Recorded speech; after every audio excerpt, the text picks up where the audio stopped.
這輛標準懷舊風格的原厂拆跑，我還能折騰點啥？還是老規矩，低成本玩車，零件自己做。我打算做個高位脚踏、脚离合手挡，再把电喷改成发油器。這一套操作下來，是不是有點反人類了？把油箱和桌墊拆了，把 ECU 電脑也拆了，得把这個電噴呢換成发油器的。電器盒裡的線挺不亂的，都拿出來。這得換成发油器的主電來，電器盒也得換掉。裝上发油器的进气气管，装上点火器，把磁缸也拆出来。这款发动机的持电机是油浸式的，先把机油放了，电喷和发油器的磁缸不一樣，一會兒拆出來給你看。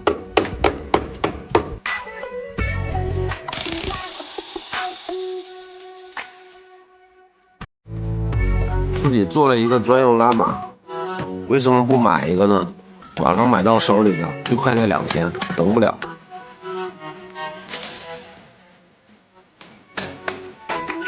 左邊是電噴的，出點多。換上发油器的，怎麼拆怎麼裝回去。加机油，着车試一下。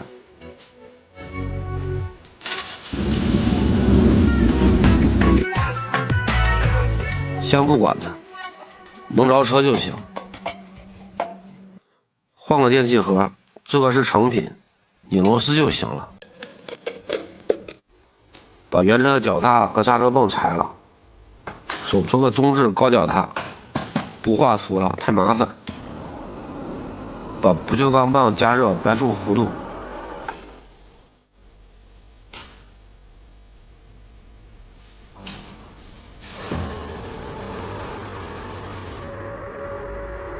车床加工螺絲的固定位，比量一下，焊上。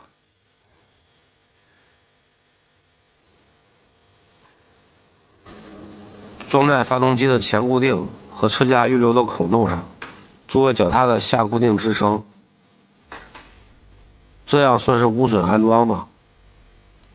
接着做腳踏支架，還得掰角度，讓出偏蓋的位置。反正骑上的效果就是樹上蹲個猴。点焊固定，量一下水平位置，拆下來滿焊，焊結實。激光切割刹車踏板和发動機固定支架，裝上試一下，沒問題。為啥要做個发動機固定支架呢？它曝光之後，看上去和變速箱是一個整體。反正變速箱長一些，之前這個黑色的板，看着變速箱就這麼大一點。把剎車泵拆了，換個位置，做個能活動的軸，再做個支撐，固定軸頭。把剎車泵放在這個位置，畢竟這裡有空間。做成拉桿傳動結構，這掰來掰去的，也是為了讓出活動空間。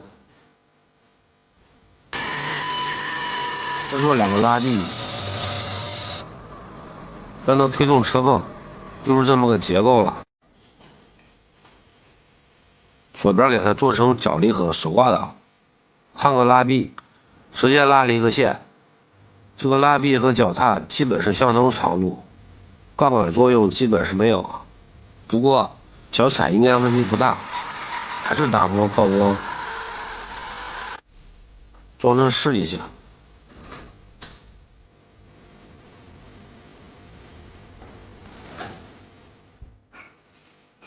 沒問題，搞定。做個手掛檔，車鏈與車架的間隙挺大，給它做成內置的連接。車窗加工一個軸套，固定在发動機支架上。轎車支架好像對它挺不尊重，明明是一塊板子。焊上擋桿，為了讓出位置，折了3個彎角。切割掛檔手柄，這個電器盒擋行程，還得做遮挡，掰成這樣了，把连接机構装上試一下，打磨抛光再装上。会不会有小伙伴好奇，行驶中车辆会不会蹭这个挡杆连接呢？肯定不会啊。行駛中車輛會上下調，不會左右擺動。試一下，搞定。再做個尾弓，這個專業名詞不知道誰起的，反正都這麼叫開了。先畫好線，能不能掰準角度就靠這個了。經常掰尾弓的老鐵，這個辦法是不是最優解呢？看上定位，我用螺絲代替，爆紅它，趕緊掰。前期準備麻煩，又是畫線又是做定位的，掰的時候咔咔幾下就行了。裝到車上，焊個橫支撐，尾弓的寬度就算固定住了。再把固定點焊上，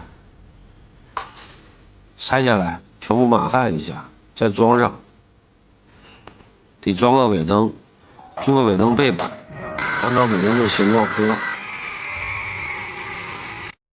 焊上就行了。放個車把，做個內置油门，做內走線。我想讓這輛車看上去很簡潔，沒有外露的電線和拉線。把高壓包也換個位置，原車的位置看上去線路亂糟糟的。做個鋼頭裝飾蓋，有點哈雷那意思了吧？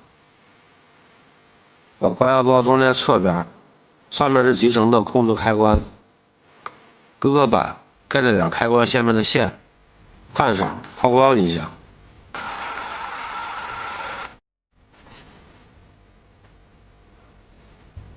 再做個護罩當裝飾，這樣基本就看不到什麼外露的線路了。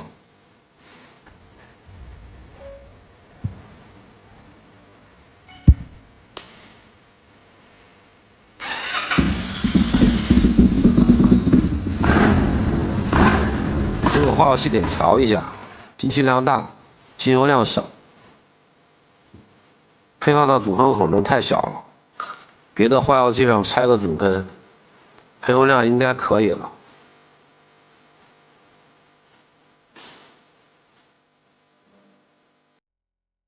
再把副噴也換大。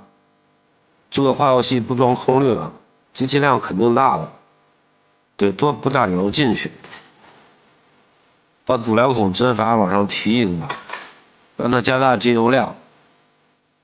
得先讓車都跑起來，提太平後再調。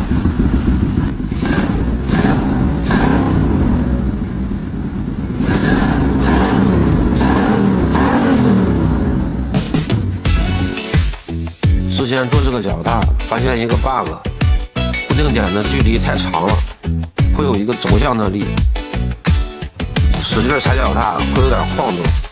在左右腳踏上做個固定板，做橫向支撐，焊兩個固定點，把橫板用螺絲擰上。前輪是看着單調，加工兩個裝飾蓋遮擋一下。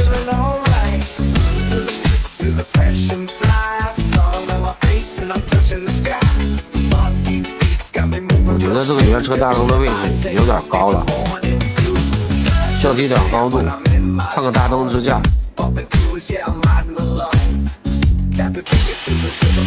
看這個大燈的亮度，應該不會怎麼樣，好像它的作用就是提醒對方這有輛車。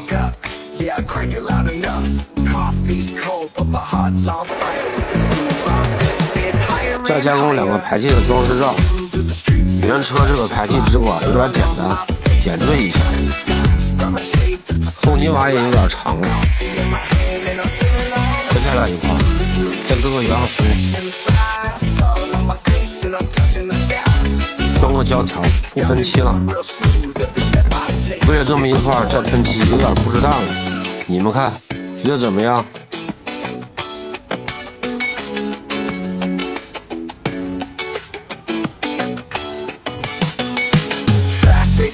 ？But I'm in my zone. pumping tunes, yeah, I'm riding alone. Tapping fingers to the rhythm of the beat. Every car horns like a drum so sweet. Life's too short to stress the little stuff. Turn the music up, yeah, crank it loud enough. Coffee's cold but my heart's on fire. With this groove I'm lifted higher and higher.